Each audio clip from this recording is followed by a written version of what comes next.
Hey guys, today we're going to be looking at a scenario where Imperial Germany comes back to the modern day.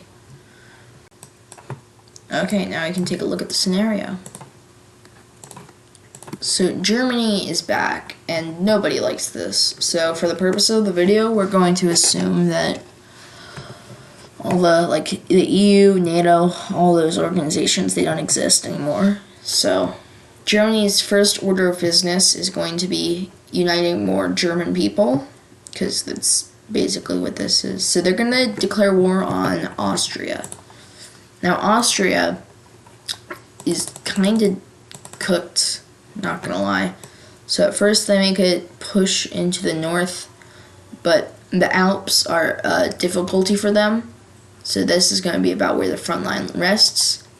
Now, okay, so Austria is going to try and push back a bit, and it's kind of successful, but not really. So Germany makes a major breakthrough over here and separates these forces in Tyrol, and since this is they get wiped out pretty quickly. Now Austria is cooked. So they're going to try and form a peace, and Germany's not going to agree. No, they want full destruction of Austria. So it's going to be a while, but they're going to try and hold out. But eventually they just fully surrender. Okay, and the peace treaty is going to look like this. So yeah, pretty good for Germany. Okay, now this is looking worryingly like World War II Germany. Okay, so next up is Denmark, because they're just right here. I don't have a good reason for them to invade Denmark. It's just Germany's hat. Okay, so they're going to declare war on Denmark, and they're going to fall on, I don't know, say 6 hours. That sounds about reasonable. Okay, Germany is disgusted by how quickly they fell, and I don't know what I'm doing here. Okay, so let's look at the next. Now, the next war is going to be pretty big, because they're going to try and invade Poland. But here's the thing. Poland is actually forming an alliance. Hold up. Yeah, it's a defensive coalition against Germany. So it's going to look like... But it's going to be basically just a lot of countries around Germany that don't want to get conquered. So that's also going to include the Low Countries. Not France, because, you know, they're not really worried, because Germany is still probably about the same level as them. And Switzerland. So, yeah, this is going to be the coalition. Now, Germany's first stand is going to be against Poland, because that's who they were invading originally. God dang it. So they're going to go after Poland first, and they're going to make a big push in this center area. Then they're going to realize that they're also being pushed back on other fronts, like in Czechia. So they're going to occupy the Sudetenland, but Czechia's actually going to make a push here. Hold up. What's the hotkey? Okay. This is the hotkey. Okay, so.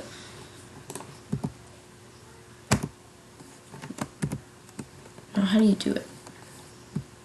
It's not working. God damn. Oh. Well. Okay, it was just being slow. Okay, so.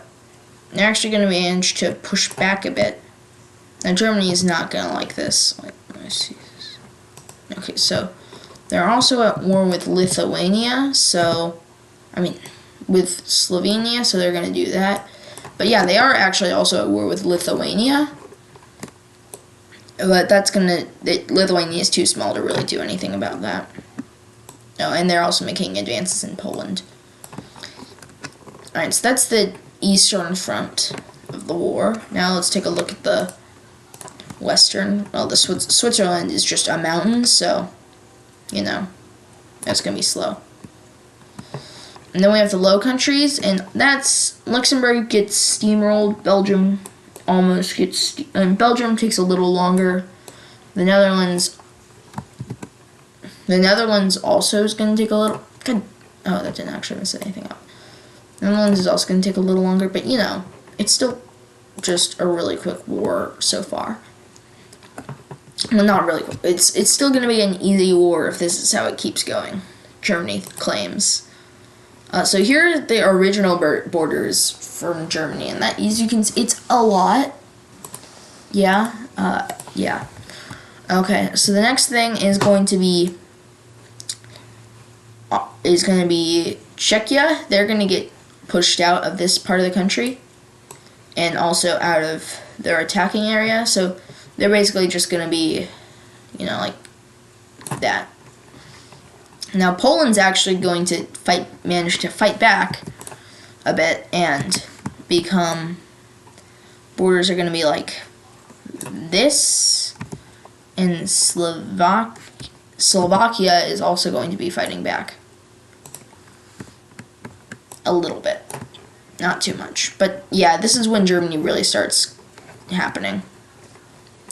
Okay, so the war seems like it's already over. Germany looks like they're going to win, and it's not really going to be close. But there is one change. Also, France, I should have chosen a better color for the alliance. No, there's one more person who will be joining the alliance. And it is Sweden. Oh, frick. Hold up. Good for Germany. No. Now they're going to be pushing into the north and trying to release Denmark. There's also going to be forces in Lithuania that are going to be pushing back. Swedish forces in Lithuania. Now it's actually looking pretty good for Germany. Pretty good for the Allies. Not Allies, what am I saying? Why is this here? So yeah.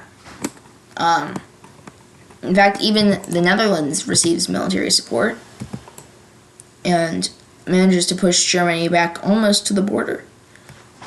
Belgium isn't so lucky though. There was like a blockade by Germany, and they capitulate. Also, the southern Netherlands is kind of cooked. Okay, so this is the map of the war after 2 years. Yeah, 2 years. But and Switzerland is progressed a little bit. It's looking like we might be reaching a stalemate in the war, but a major collapse in the Slovakian government will result in a divide when half of them are for Germany and half of them are anti-Germany. Poland will take control of the other half because they don't stand any chance on their own, but the damage has been done, and the Czech forces are flanked from behind and are all gone. And now this is a major change. So Lithuania gets cut off from and gets cut in two and winds up capitulating. And the Denmark territories are also recaptured. There's even an attempted landing in Åland, and that succeeds, and an attempted landing in Sweden, but that doesn't wind up working out. Okay. So at this point, Poland realizes it's basically all over and surrenders. So same thing with the Netherlands. And the Switzerland reaches a separate peace, so they are out of the conflict. I'm just going to get rid of the alliances layer. We don't need that right now. Okay, yeah. And Sweden is going to try and make a deal with Germany, because they were like about here, I'd say. Okay, so let's see this peace deal. Alright, so we have here our peace deal for after the war, and things are pretty changed. So you can see Germany got a lot bigger. We also have the creation of a couple of puppet states in the Western Netherlands and East Poland.